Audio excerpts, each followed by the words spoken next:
আসসালামু আলাইকুম প্রিয় দেশবাসী।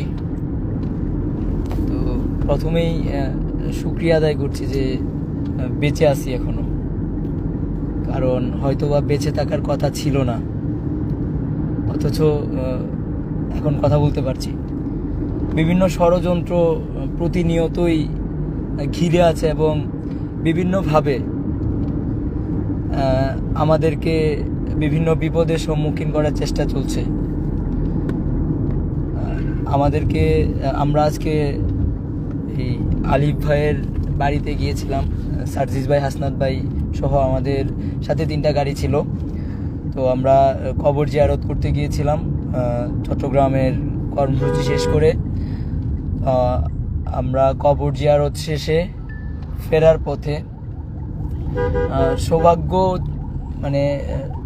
সৌভাগ্যবশত আমরা গাড়ি চেঞ্জ করে ফেলেছিলাম। যে হাসনাত ভাই, সার্জিস ভাই একটা গাড়িতে ছিল, আমি একটা গাড়িতে ছিলাম এবং আমার বন্ধুরা, আমার ভাইয়েরা অন্য আরেকটা গাড়িতে ছিল।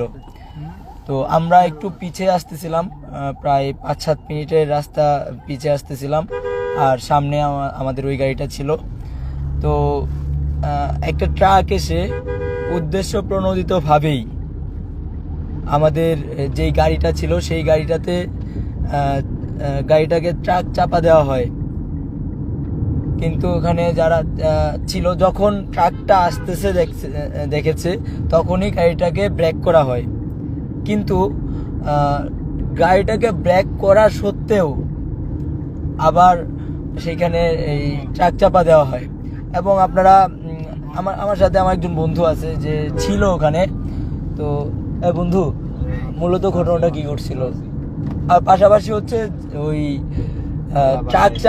গাড়িতে ট্রাক চাপা দেওয়ার পরেও আমাদেরকে যে সকল ভাইয়েরা ছিল ওই লোহাগড়ার, ওই আলিফ ভাইয়ের এলাকার, ওনারা আমাদেরকে এগিয়ে দিতে আসতেছিলেন। তো একটা বাইকেও গাড়িতে ট্রাক চাকা দেওয়ার পরে আরো 2টা বাইকে ট্রাক চাপা দেওয়া হয়। এবং পরবর্তীতে যখন ড্রাইভারকে জিজ্ঞেস করা হয়, তার কাছ থেকে কোনো আনসার থাকে না। সে বলে যে তাহলে কি আমাকে মারবেন, মেরে ফেলেন, মামলা দিবেন, মানে অনেক ভিত্তিহীন কথাবার্তা বলতেছিল। এবং পরবর্তীতে আমরা জানতে পারি যে যেই গাড়িটা ছিল, যেই ট্রাকটা ছিল, সেই ট্রাকের মালিক হচ্ছে একজন আওয়ামী দূষর। সে এখন পলাতক আছে, তার বিরুদ্ধে মামলা করা হয়েছে। আসলে আমরা জানি না আমাদের নিরাপত্তাটা কোথায়। আমরা শুরু থেকেই বলে আসতেছি যে আসলে দিন নাই রাত নাই আমরা ছুটতেছি। যখন যেখানে যেই সমস্যাটা হচ্ছে আমরা যাচ্ছি, কথা বলতেছি, আমরা আমাদের জায়গা থেকে কাজ করছি। কিন্তু একটা মহল, শুধু একটা মহল নয়, কিছু মহল শুরু থেকে এখন পর্যন্ত আমাদের পেছনে এমন ভাবে লেগে আছে আমাদের ক্ষতি করার জন্য, যার প্রতিফলন আপনারা আজকে দেখেছেন। তো আমরা আসলে জানি না যে আজকে আমি আমার আব্বার সাথে বা আম্মার সাথে ফোন কল করার পরে আবার পরবর্তীতে আর কখনো আমি আমার আব্বু আম্মুর সাথে কথা বলতে পারবো কিনা সেই নিশ্চয়তা আমাদের নেই। আমরা যেই মানুষগুলো আছি আমাদের কারোরই সেই নিশ্চয়তাটুকু নেই। তো আমার কাছে মনে হয় এটা সার্জিস, হাসনাত বা আমাকে মেরে ফেলার জন্য এটা করা হয় নাই। এটা বৈষম্যবিরোধী ছাত্র আন্দোলন, অর্থাৎ বাংলাদেশের সাধারণ জনতার স্বপ্নকে মেরে ফেলার জন্য এটা করা হয়েছে।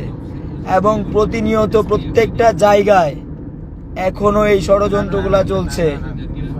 মানে মুভি স্টাইলে যেভাবে বিভিন্ন নেতাদেরকে বা হচ্ছে চক্রান্ত করে, ষড়যন্ত্র করে, ট্রাক চাপা দিয়ে, ট্রেন চাপা দিয়ে, বিভিন্নভাবে রোড অ্যাক্সিডেন্ট করিয়ে মেরে ফেলা হয়, ঠিক একইভাবে প্ল্যানটা করা হয়েছে আমার কাছে মনে হয়।